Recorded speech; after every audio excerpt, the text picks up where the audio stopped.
what's up guys? I'm just messing around and these doors aren't finished being painted, but put some holes in, put some hinges on, and I'm going to set them. These are actually for my basement. And I'm going to set them just so I can get them out of the way down in my basement tonight. So that's what I'm doing.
Stevenson will hold up at third base as Vasquez snaps it over for 11.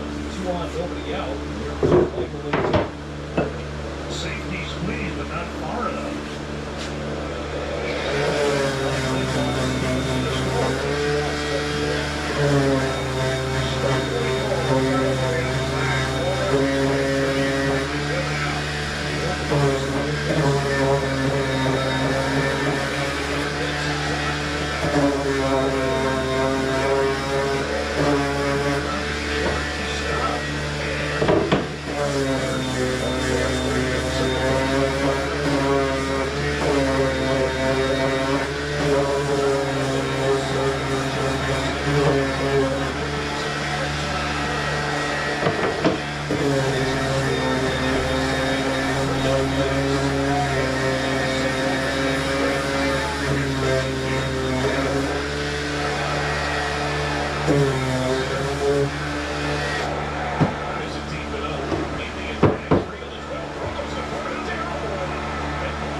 Solano to bat.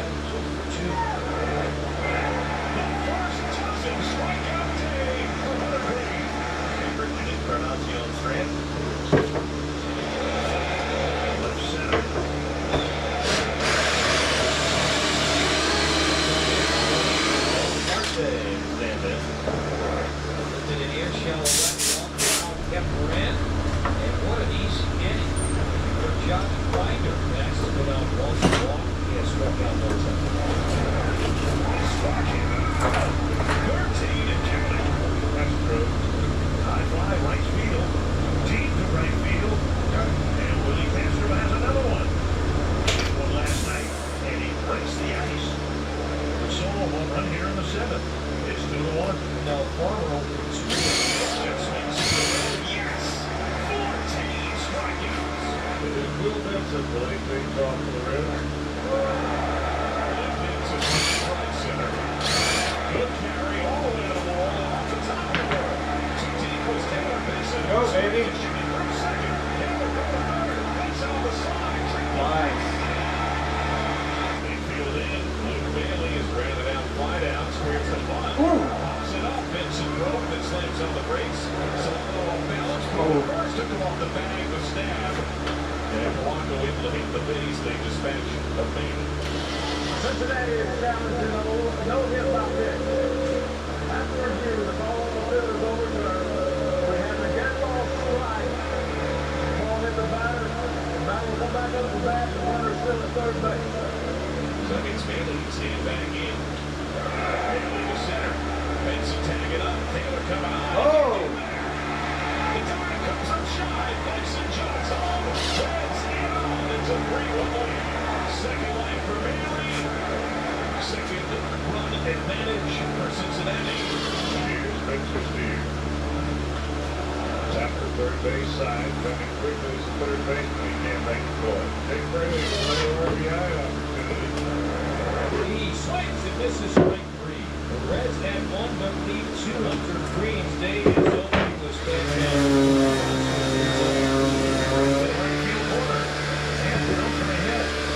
Got a single that way back in the third inning. And go to second with a double. one down, and now Eddie Trilling. And a mover into right center. Softly for a base hit. Vasquez is going to be sent home. Here comes the throw to the plate. Not in time. And it's a one-run game again. It's up to Donovan Solano looking to sound 0 for 19. Into short center. And down for a hit. The inning will continue. And now Kepler a chance to do some damage. Rolled weekly. India. Inning preserved. And on the hill, the all-star closer, Alexis Diaz. Willie Castro leads off the ninth inning. Bunts down the line, and first on the charge is the second baseman, India, no play. Castro forced a base stealer. And he goes on the first pitch. And he saved the ball deflecting into center field. And the time run now trying for third base. Safe. Tie run 90 feet away, nobody out. Farmer's the batter. Playing to right center field, a base hit, tie game. Willie Castro scores. Farmer back in Cincinnati drives in his 40th run. It's a 3-3 game. Here comes Christian Vasquez. Hunter goes 3-2 is inside ball four. Time running and in a rare Diaz lifted. Runners go to the pit. It's a strike with a third base is going to be not in time. A double steal. Jeff Slade and Neal. It's going to be ball with the bases loaded. Tied in the night.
good guy, Jason Hungry.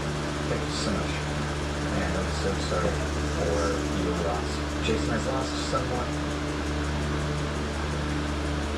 I'm really close to him, and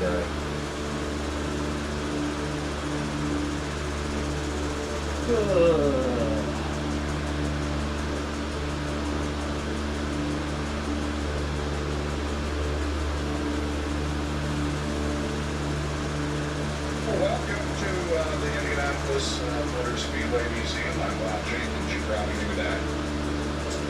And we have a delightful evening for you.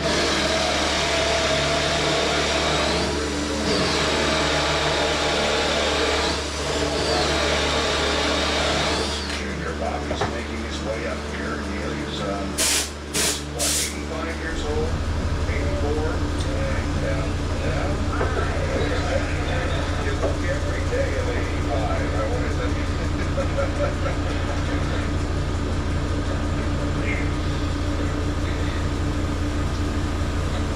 Look like a kid. Jesus Christ.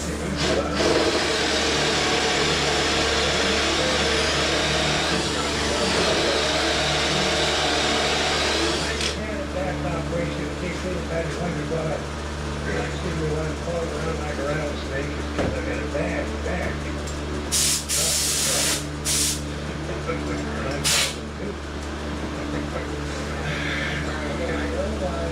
Look at that. We have to thank a few people before we get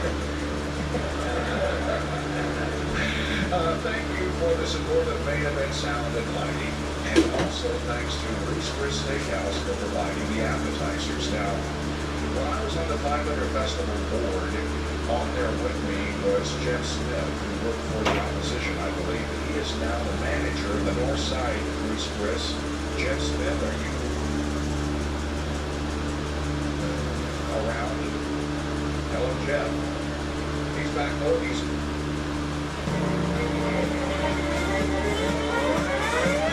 Robin Miller presents Roger Rick Mears, Nellie Jones,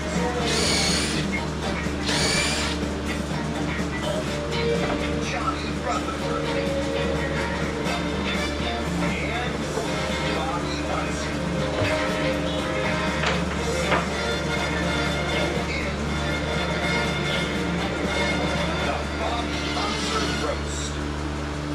This is the Bobby Unser Roast. Honey, all these people are here for me. They love me. That's so wonderful. No, they are going to make fun of me for the next hour and a half, but that's okay. All right. Now, everybody has a Bobby Unser story. And some we can tell in public, some we can't. Tonight, we can tell anything. Rick and I were talking the other day. Rick goes, well, what are the boundaries here? I said, there are no boundaries. It's Bobby Unser, so let it fly. So what we're going to do is we're just going to take turns telling Bobby Unser stories, and then I've got a couple props I'll bring up later that'll probably illustrate what a sick human being he really is, if you already didn't know. So, Unser, are you surprised? Am I surprised? Man, I got off that elevator and I can't believe it. This is wow. Yeah, well, and here's the other thing. You're not allowed to speak until this whole thing's over because these people got to be home before midnight. So you don't get to rebut. When this whole thing's over, you get to talk. So, Chuck, what kind of whiskey we got for you? Rum and root beer. Albuquerque's finest. Rum and root beer. Big machine vodka. All right. Now, there's one person, you know, we all have a burden to bear. There's one person in this whole world that we can blame for Bobby Unser. And that's 1963 Indy 500 winner, Harnelli Jones. Because if he hadn't brought him here, we'd have never seen Bobby Unser. So, Rufus, lead us off and give us your best Bobby Unser story, because I'm sure he tried to borrow money from you the first 20 minutes he did, yeah? I got tired of hearing him throughout the first 3 years he was here. Because he only made one lap the first 2 years, right? 2 laps. 2 laps, yeah. Oh, yeah. And you talked to Andy Grant, tell him to put him in the Novak.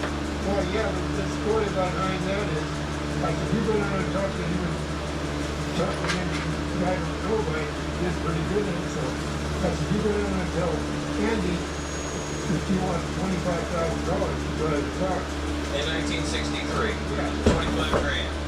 then you can, come back to $10,000 and got $1,000. This man, John Rutherford, you were a rookie in 1963, Mr. Rutherford. So you started with, so you tell us your favorite Bobby Unser story that's, you know, not real mean, but kind of truthful. I'm not sure I have any Bobby Unser story. I have some clever ones. We were running in Trenton back in this. When did you start driving for Gurney? What year, you remember? Well, never mind. Anyway, we're running in Trenton, and he's sitting in his car, and there's not many of the crew around it. And I was walking by, and I saw him. His head was kind of bobbing, like he was talking, you know. And so, we had two-way radios. That was early in the days, and the frequency we usually had somebody else on our frequency, so it was kind of different. But anyway, I come back by, and he's still sitting in the car, you know, with his head bobbing, and I just stepped over the guardrail and walked over to his car and got down, and I said, "Hey," I said, "is this how you're beating us and setting all those fast times? Just talking to yourself out here?" And he laughed and said, "No, I've got a cab company in Trenton on my frequency, and they want to know what's going on out there." And you probably talked back to him, right? Yeah, All right. So 1979, RP, did you hire him? So Roger Penske hired Bobby Unser in 1979 and worked with the Amsterdam Armageddon. I said, well, we've just put the Armageddon because we got Roger Penske hiring Bobby Unser. This thing won't last 3 weeks because of his ego and RP, the way he runs the time ship. This thing will never work. Well, of course, it worked pretty good. They won the 1981 So RP, when you negotiated with the world's cheapest human being, did you have to bleed or did you? No, I told him, that I think that's how we started out, but, you know, when I think about Bobby, and you go back, I've got a whole lot of stories here, so we stay going, I want to talk about it. Where did you I wrote them down, I didn't know how fancy this was, so I wrote them down, but, the Don Hoffman, I talked about technology, he was the guy that said, just put the radiators on the front wing, you'll get some more guys, and that's where they started with us. You can imagine we got this one number, these great cars, and then he comes around, but I remember Tentatively, you should mark that as it started tentatively. in 80, 81. They possibly, this hit the first windmill. Do you know that? Without Albuquerque in his garage with a head dryer. That was how he started the windmills. It takes all that rain for downforce, the big wind, that's like water. But then we get into 81 or 80. It's our 79. Yeah, just hit me up if you're heading back into town. I want to hit some balls before I start. I come to my drive. I never play well in the morning. Oh, I don't Well, now that I have my golf simulator, I'm interested to see how the screens here. So I want to hit some balls in the morning before. That was technical. I remember one day Rick said, what kind of strength you have in your car? So I got 1,400 to the west. Okay. We go over and check it out. It's like 1,000 in the country. He goes, oh, this is great. Every rookie does it. The greatest story is, let me get on fire. We go out to Phoenix. All right. We go out to Phoenix. And this brand new 60 car. It is absolutely, that's a whole That works. Getting all your ducks in a row, because well, I can shoot tomorrow's Thursday already.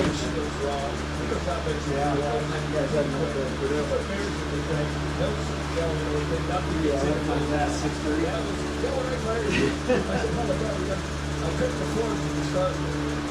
And then he wanted to take me in his airplane from one race to another. He wasn't out in front of at all.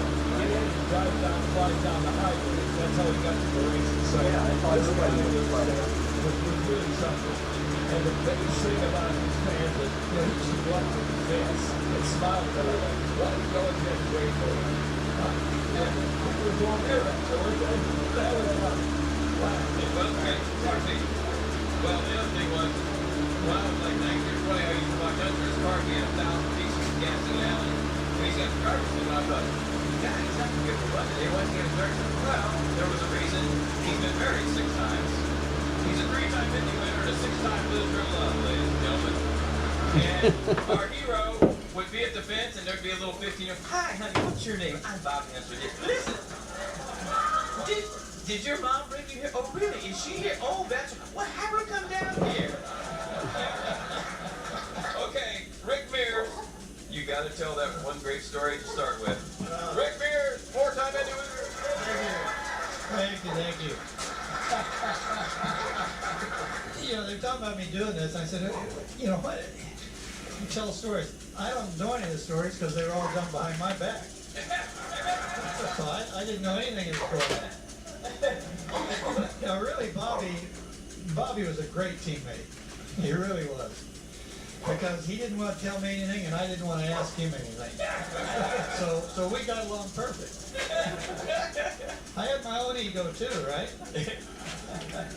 But he wouldn't tell me anything about the car, but he was always trying to teach me life lessons. That's right. So one day, this was, he was a big help. Nobody really, I don't know how many know, but he got me my second-hand car right and all that, put all that together. Got me my second ride. And before I got going to Roger, he'd take me around racetracks and, point things out, what to do, what not to do. He was really a big help, as long as I was in a 40-year-old car. Then that all stopped when we got to the dirt truck. But one of the life lessons that he was telling me in those early days, I think it was Atlanta, one of the places we were going in. And so I'm riding with him in the rental car. We get to the first gate. The guy says, okay, we can see you pass this way. And Bobby just flipped out. He ran up one side of this guy, down the other, and just chewed his ass out something terrible. I thought, man, this Bobby's really mad. I'm sitting there trying to figure out what's going on, right? He's really upset. So finally the guy says, okay, go. Go on in. So we started driving off, and Bobby turned around, looks at me and grins and said, now see, that's what you do the first time through. They remember you the rest of the weekend. Oh, okay, in case you didn't know, like RP said, Hunter he was the king of the wind tunnel. It had a shoebox and a hairdryer. He also invented ground effects, air, the internal combustion engine, the gurney flap, positive camber, negative camber, stagger, pendulum understeer, water. Is there anything he didn't invent, JR? I don't know. He claims all of that, And the other little thing on Bobby, he's a pretty good pilot. I've ridden with him. Did you have a Bonanza or was it a Debonair? Bonanza? Yes. We were here in Indianapolis and during the summer months, and it was a sprint car race down at Salem, Indiana. And Bobby said, let's go. I got my airplane here. It was out at Ware Cook, and so we go out there and get his plane, take off and fly up, and there's a little runway right beside the racetrack in Salem. So we up and land, and we climb up the bank, and I guess, were we just going to stand up there at the guardrail and watch the cars go by at 120? Anyway, so we get there, and we watch the racing. We finally go back over the fence and down to the airplane and get in and fire it up, and it gets ready. We turn around, and we take off. And we get maybe 20, 25 minutes in the air, headed back to Indianapolis. And the thing started banging, and it had the throw over yoke in it. You unlock it and throw it over, and before it started doing that, Bobby had switched it over in front of me, and I was flying the airplane. I had pilot's license too, so we're flying along, and it starts doing that. And Bobby was kind of had his legs back, and he sat up straight, said, "What's that?" I said, "I don't know." And I put the yoke right back in front of him. It's your airplane now, Bobby.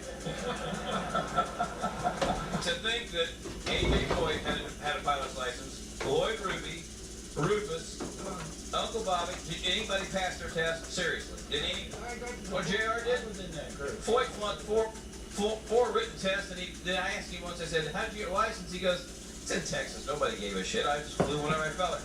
The friendly skies of Texas. Yeah, that'd be good. All right, where's our, this is too good a story to wait for the next segment. This would be a turkey. Now, you guys know the turkey story, don't you? Okay. Back in the old days when there were 3 weeks of practice in Indy, Mom, look at you shaking his head. Why? No, he didn't. It's okay. She was 12 years old. Relax. So, he stayed at the Howard Johnson out on Crawfordsville Road.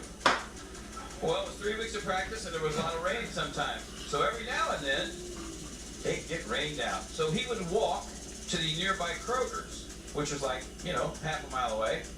He'd get a cart and he'd get a turkey and he'd start trolling. And he'd start looking for a pretty girl. And he finally found one. He'd zero in on him and say, hi, Bobby Unser, Indy 500 driver. How are you? I love your city. Yes, wonderful, great. And what's your name? Yeah, well, that's what.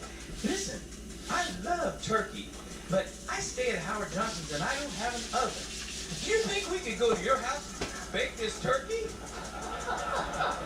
He got laid about 7 times. I swear to God. It worked. How does that happen? Son, I just want to do a little turkey. And we're going to give this to charity, I'm sure, because the turkey story is one of the greatest of all time. Son, I love turkeys. All right, Mr. Penske, we'll let him have it. Well, you have sponsors on your car, and we obviously were tied in with Mobil and at that time and Pennzoil. And Bobby, we went to Atlanta. You remember this, Rick?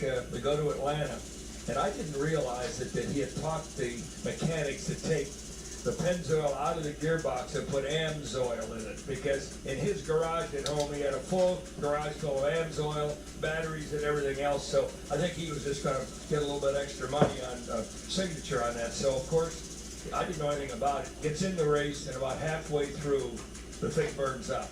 And he comes in, and the gearbox is completely burned out. I said, what the hell happened here? Well, he taught Laurie Garish, I think Clive, to put this stuff in the gearbox. Thought it was going to be faster, but it caught you. Remember that? Yeah, but also Earl's the one that's real. Oh, Earl, I know. But how about the time, I know we were in Milwaukee or in Ontario, and Pat Patrick had this new big van, and he had the first, I think, downforce car.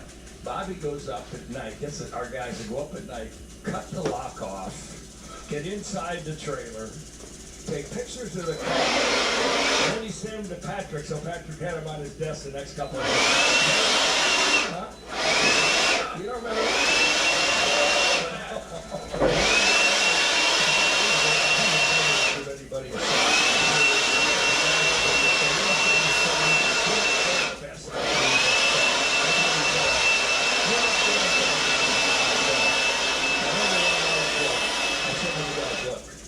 If you don't think you know what Bobby's setup is,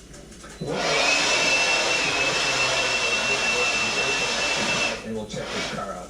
I think we did that 3 times. You never knew that, did you? Just to be sure that you're telling us the truth. Can you imagine that? I mean, poor Mears here trying to get ahead, and you say, oh, you won't give him the setup. But he was something. The drive for us, and I have to say this, I've had a lot of guys drive. Unser could win a race in a car that wasn't very good. A lot of guys could win races in the best cars, but over the years, I remember the California 500 one time. There was no guy could win that with that car he had, and he won it. But Bobby, lots of wins, and I don't think Mario Andretti ever knew how you blend at the Indianapolis Motor Speedway. You remember that? How do you blend? You remember that time he said he didn't have any radio. He goes out of the pits, passes. So we spent, I think it was 5 months. And is Mario here? I don't think he's here. But I'll tell you, he's pissed off, I'm sure, about this one. But anyhow, we spent 5 months.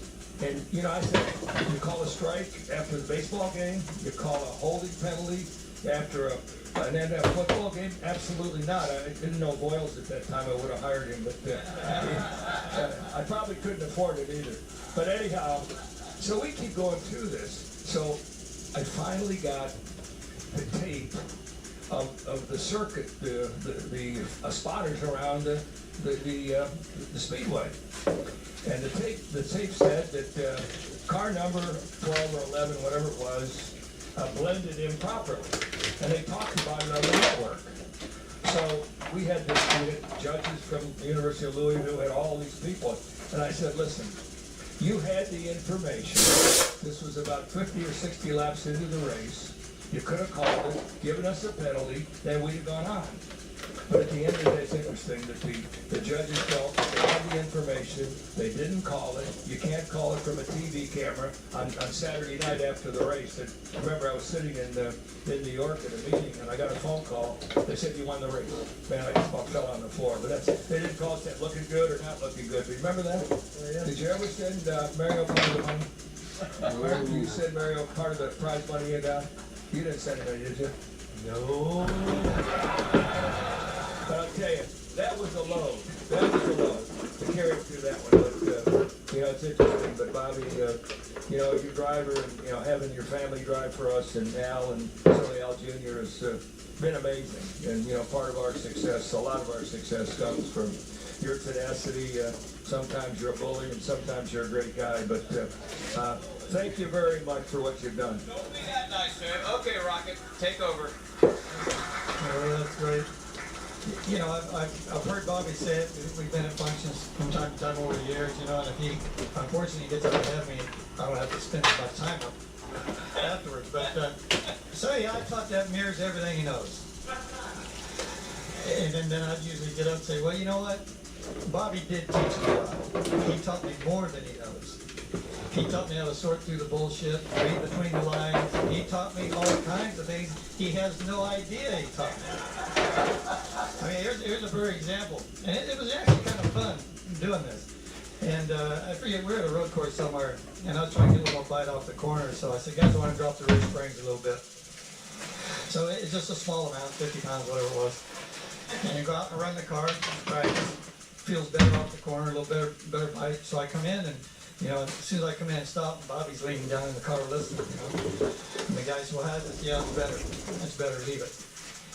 He goes, there ain't no way! There ain't a man alive that can feel a 50-pound spring change. I thought, okay, I'm going right through.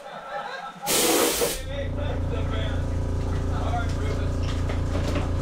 All right, well, We all know Bobby cheated every chance he got. guys are the biggest fucking idiots that ever came down the pike. They've ruined racing for 55 years. They've had the best racing, the worst officiating. So, and these guys all know too, because they all had to run there. So, the pacer lights, our hero made about 50 pit stops that day because he figured he could run 170 between pacer lights and gain them. Al Unser's got a 3/4 of a lap lead, and he looks in the rearview mirror, and Bobby Unser's behind him on the other. How the hell? So when the race is over, one guy at the Indianapolis Motor Speedway walked down to our hero and said, I know what you were doing. How long did it take you to figure that out, Rufus? Not very long, because, he had his brother, Al, he had him upset as much as he could all the time. And I had to live through that. Bobby was great for cheating, We all knew that, you just tried to catch him all the time. So when The best one was, we went to race out in Ascot. We coming back in the airplane, and it was too late, so we stopped in Las Vegas. Started spending the night there, and drinking and everything. And the next day we got up and left, and we get about halfway to Albuquerque, and the engine started sputtering. And I'm in the back seat, or I'm in the right seat, and I had a few lessons. So Bobby told me, he says, here, you drive, fly the thing while I take a nap. So, and Roger McCuskey sitting in the back seat, and we're flying about halfway there, and all of a sudden the engine started, and the prop stopped, and we're out over the mountains. And I, Bobby, and I thought Roger McCuskey was going to tear the back of that airplane. And anyway, we made it there, but one thing I wanted to say about it is cheating. aside from that, you know, we had to rent a car, and he practically tore it up, took the mirror off, hood off, everything else. And anyway, so Hertz, we got in a Hertz rent a car, and shortly after that, gave him a lifetime Avis card. Anyway, we got a lot of great experiences. And, Bobby had in the restaurant in Albuquerque, a little Mexican restaurant right by the shop. He eats there 3 times a day, save money.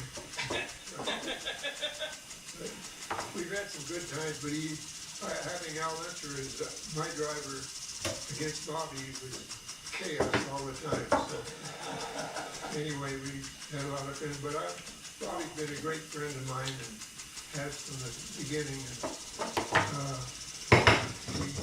After I got him his ride, you know, he made it 2 days, I think, and spun it twice on the first lap. So it took him a while to get with it. All right, you guys probably read the letter from Hertz that dear Mr. Hunter, brought to our attention you are one famous race car driver who was a substantial customer of Hertz in the late 60s. A quick check of our record shows that not only were you a big customer, you were also a big liability. Our accounting department reports between 1965 and 1968, you either disabled, wrecked, or totaled 17 Hertz rental cars in the United States and 1 in Canada which has never been found. Digging deeper, I learned someone in our home office finally became aware of your nefarious treatment of our rental cars, and you and another gentleman named Al Unser, presumably a relative, and both of you were banned from renting a car for 5 years. Not just Hertz, but also Avis. I have no idea if you've ever been incarcerated or sued, but clearly you are a criminal element who thinks he's above the law because you apparently are a big deal once a year in Indianapolis. Enclosed is a bill for your past damages. We estimate at $289,000 in 60s money. We expect a check from you in the next 30 days or litigation will be necessary. Respectively, Chase Hamilton, CEO of Hertz Company. P.S. If you could enclose an autograph photo for my grandson, your payment, we'd be greatly appreciated. Now, we got Tim Cindric, Laurie Garrett, Clyde. These guys have worked for Penske forever. Uncle Bobby was found by Cornelius Jones. Rutherford has been one of his rivals forever. Has he ever bought you guys a meal? Has Bobby Unser ever bought anybody in this room a meal? I don't care. McDonald's, anywhere.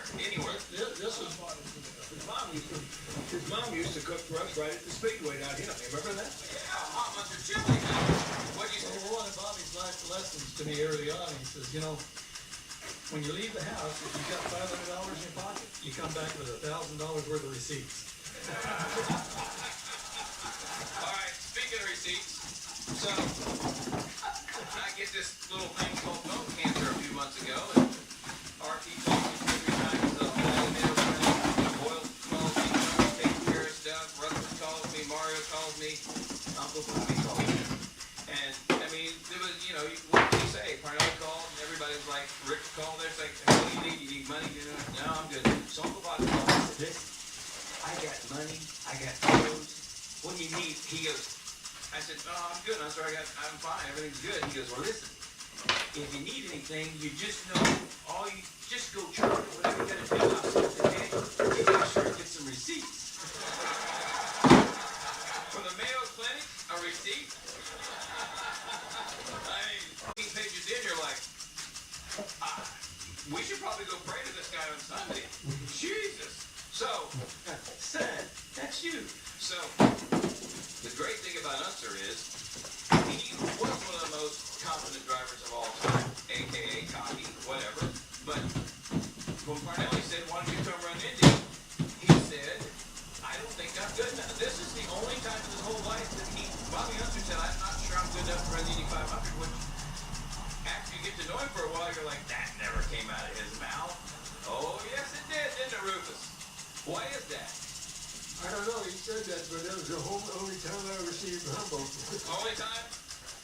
I asked Gordon Johncock once, I said, Johncock, we did a thing once in Michigan, and when Shunk was working in Michigan, and he says, we're just doing pass the mic around, and I said, hey, Gordy, what were your early impressions of Bobby Unser? And he said, well, he goes, I was at Winchester once, and Unser was running below the room about 80 miles an hour slower than everybody. So Don Shepard said, go down there and ask Gordon Johncock how to get around this place. So Johncock went down, and Uncle Bobby got up on the track, and next thing you know, he made the picture. So I said to Johncock, I said, Dad, what do you need that you helped him? And Johncock goes, that's the last time he ever listened to anybody. Which is true. Penske, any other, I mean, you guys got along pretty well. He claims that you just had a handshake deal. This is what he said. A handshake deal, and then you finally got the contract. Well, it's always a handshake deal. You said I don't need a contract, I'm going to show you how good I am. And I think that's how we started. Yeah, oh yes you did. Oh yes you did. Oh yes you did. Well, you know, Dario, this business is something. When you got a guy that's standing on the gas, you put up with a lot of shit, don't you? Remember that. Yeah. You'll be a car owner someday. You'll find out exactly. Parnelli and I know, right? When you got these guys, but no, listen, Bobby, it was amazing because he'd never tell you what was in his car. He always had the mechanics. You know, we try to have one team. Well, when you're with Bobby, you always have two or three. He's got his, and the rest of the team's everybody else's. But no, Bobby, we've had some fun, didn't we? We won some races. But you became, I thought Jeff Ferris was the engineer and the designer of our car. Bobby fired him. You know, we actually designed the car, had it built. He went to the race. He fired me. He didn't know anything about it. Remember that? You fired my damn engineer. And finally, Mears talked me into bringing him back. But you imagine that? Am I right, Rick? That happened every day. Well, Paul Page is here, a nice ovation for Mr. Page. Now, he had to sit in the TV booth with this maniac for several years, and of course, what happened to Sam Posey probably shouldn't happen to anybody, because, what, Paul, 20 times the race? Sam, how many times have you been to, that's a turbo fire, honey, that's not a fire. He wrecked him, what, 7,000 times a race? The beautiful thing about Bobby is they get stopped and Sam would make a point. And then Bobby would say, well, Sam, that's not exactly the way it is. And then he would keep talking. And he would talk his way around, so at the end of it, Bobby said exactly what Sam said, only now Bobby had said it, so it's right. Were you more cracking up than an announcer sometimes? I was the scariest man at the racetrack most of the time. Yeah, they would just let me back and let the two of them go. There was one time in the booth, though, I have a beautiful 500 ring here that my wife's dating, and Bobby always adjusts everything, as you have already heard. And so he adjusted his television monitor, which is a big, huge, the old-fashioned with the vacuum tube and everything. And, of course, he adjusted it out of any ability to project a picture whatsoever. So he lowered his little stool down, and he kind of slid in alongside of me so he could watch my monitor. I didn't realize he was there. And he was about to say something that we weren't supposed to say at that point in the race, and I spun around. Right in the face with my ring. Looked like a puppy when he looked over at me. It was so good. You know this, too. That man right there, all those Pikes Peak wins, yep. Scared to death of heights. Just scared to death. When you guys going up Pikes Peak, scared of heights? So I never would exploit something like that, would I? Wouldn't be me. No. So one year at Long Beach, we never had booths there. I don't think they liked us much, Bobby, but we had a scissors lift. And I didn't show it to Bobby until race day and said, we're going to get up on this and we'll do the race. Oh, Father, I don't know. We got up there, and I cranked it up a little bit. That's enough. I think Bobby was like 11 feet off the ground. Good thought I took it up 75 feet because it had guide wires to go there. I don't think he ever got over being mad at me at doing that. So, what you did? which one?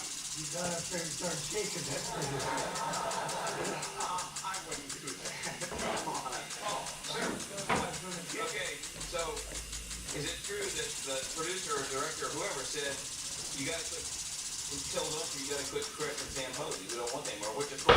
on his glove because that would make it. And then they put him out in turn 2 to try and silence it. Did they not? They put him on top of the sweep, thinking he'd fall off or something happened to him, and they'd be done with it. They did that, but we got a report back race day. He was up there and some pictures were sent to us. He had like a buffet up there, a little bar, some ladies to make sure he was all properly served and everything. So when Bobby does it well, as you've heard from the others, he knows how to do it. By the way, that airplane, when he was flying from Albuquerque to the cabin up at Tama, you're supposed to follow the proper air procedures up there. Not him. He'd go right across the corner of the White Sands Proving Ground. I can't tell you how many times I believe jets were scrambled to see who that was, and then they finally just, Bobby Unser going across there once again. That was Area 51. Area 51. All right. Thanks, Pete. We'll come back to the next section. This gentleman, Tim Goff, you guys know, mechanic, IndyCar racing driver. This man was scarred for life when he was 10 years old by Robert Unser, and he's going to explain in his voice and in his voice what happened. That's a long time ago when he was 10 years old.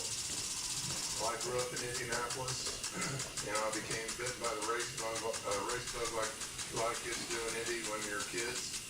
And my dad was a member of a group, an Irish group that met monthly.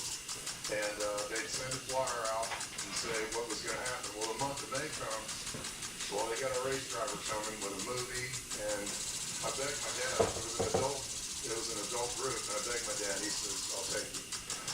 So I was 10. I read the Mar Hopper hot dog cards and read the newspaper. I didn't know anything about cars. No, I was just a fellow. And they showed the movie, and Bobby started taking questions. And I was the third person to call him.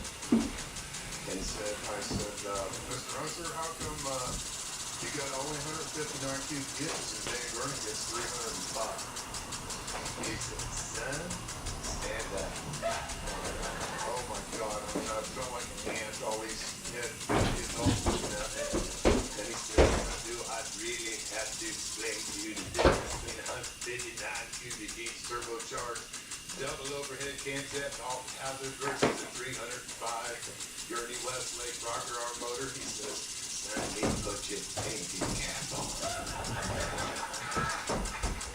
Son, you can sit down. I mean, tough love.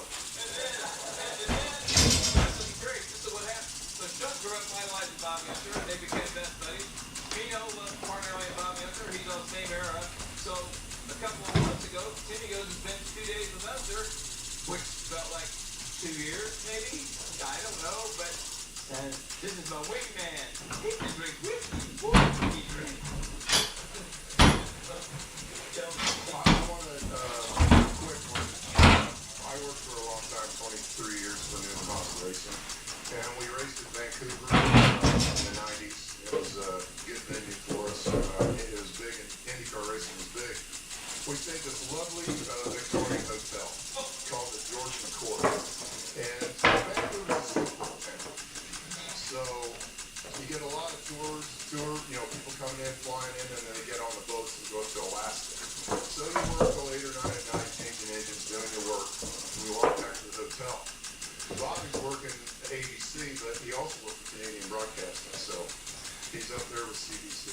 And I saw him the day before at the Georgian Court. Well, we get back to the town on Saturday night, the night before the race.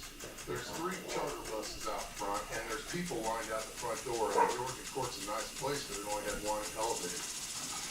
So, we're waiting in line, and I noticed Bobby out in the shadows over there.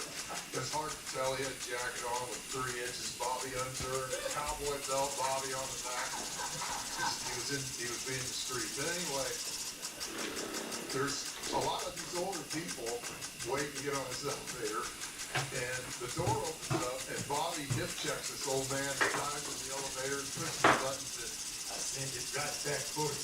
Promise. Bingo! Thank you, Tim. Oh, my God. All right. That's my wingman. He loves whiskey. All right. Everybody's got one more story. We're going to stop this first segment. and we'll start with Mr. Charlie Jones. The old 84 years old. He goes, we were there last night and I said, yeah, that's pretty neat, Parnell. You're 84 years old. You're going to be 85, the oldest Indy winner. He goes, I don't think so. I think Floyd's lying about his driver's license. I think he's older than I am. Might be. All right, Rufus, your last. This can be a nice thing or a mean thing, either one. Oh, okay. I don't know any nice things, so.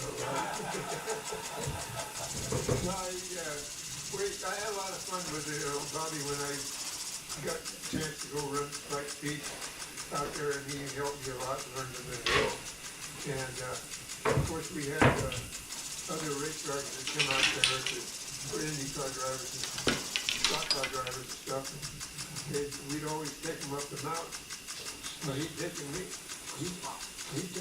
up the mountain, and just after you leave the tree line, you're going off in a real angle like that.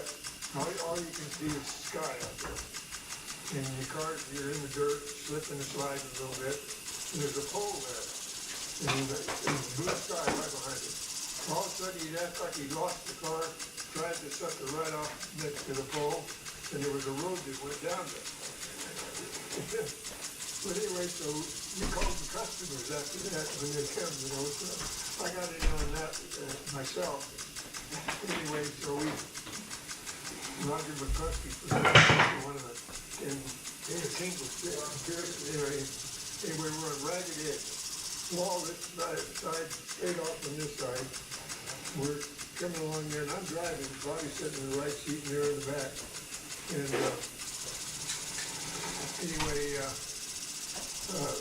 Bobby reaches over and puts his hands in front of my eyes, assuming that I can't see. Of course, he's up and cracked enough that I could. So I started headed right for the edge. Of course, the back doors came open.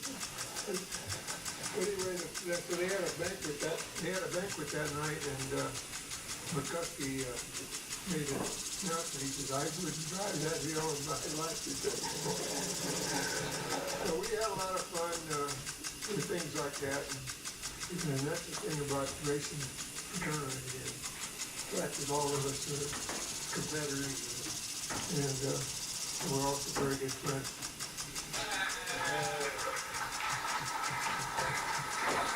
Great. I don't have too many stories. One of the early ones before I actually got into IndyCars and off-road. Remember the desert race he came over and ran over in Vegas? He hit me right in the back end. Well, I hit him as hard as I could. He started a couple minutes ahead of me. And so this was going to be a big day for me. This is before I got into the IndyCar stuff. His brother is my teammate. And so I thought, I'm about determined. That guy in here with the car, all the car had to last was long enough to catch him. I wasn't worried about the 250 miles or the 500 miles, however long the race was. And I ran that thing as hard as I could, and I finally caught him and I ran him down. And you're supposed to honk the horn and kind of give the guy a warning because you're racing against time, not each other. So when I got to him, I hit the horn and him at the same time. I remember he got out of the car after. He said, "Man," he says, I thought there was not a man alive going as fast as I was." There's nobody going any faster than I was until I felt you hit me.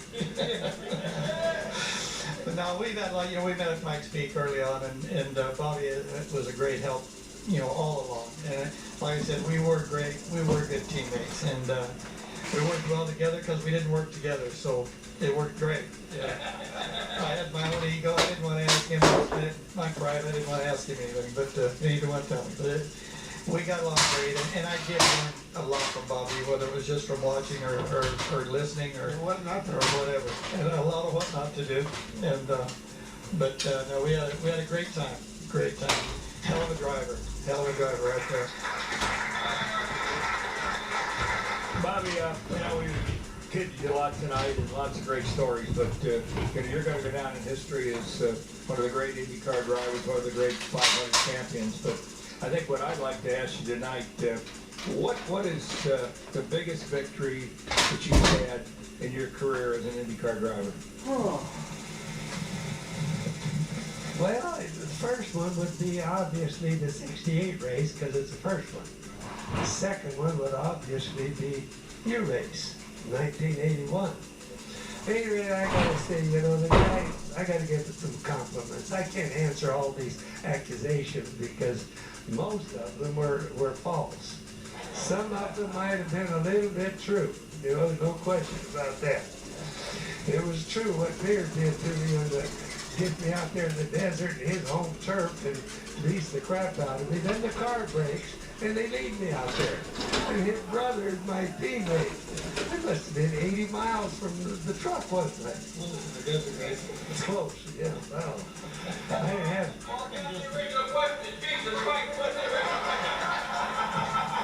Your favorite race? Your favorite race? The Indy 500. 68, yeah, absolutely. What did I say wrong that time? You led the most laps. Ah, Still a nice guy. yeah. And the crowd liked it. The crowd hated the turbines. I didn't like them either. I didn't like it either. All right, that was good. You're going to get your chance to rebound. We don't have 4 hours. Anything else? John Rutherford. Well,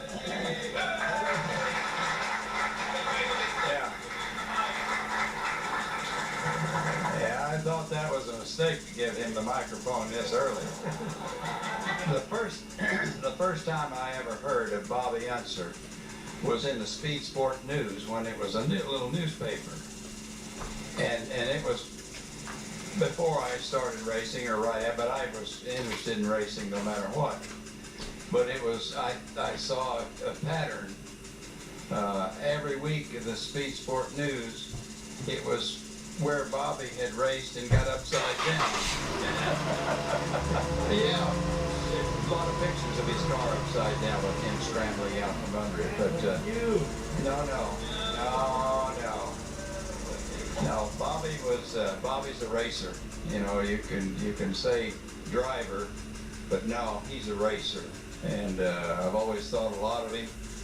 He got in the way sometimes, but that was, that was another deal. But you're a great guy, no matter what they say. Thank you, John. All right. We're going to take a little 10-minute break, and we're going to reload with Al Unser Jr. and Johnny Unser and some other surprises. You guys go get a drink, get some food, buy a T-shirt, tell a Bobby Unser story. We'll be back in about 10 or 15 minutes. Thanks to Roger Penske, Johnny Rutherford, Parnelli Jones, and Rick Mears.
That is a wrap for the night. Back to all, as far as I can remember, when I was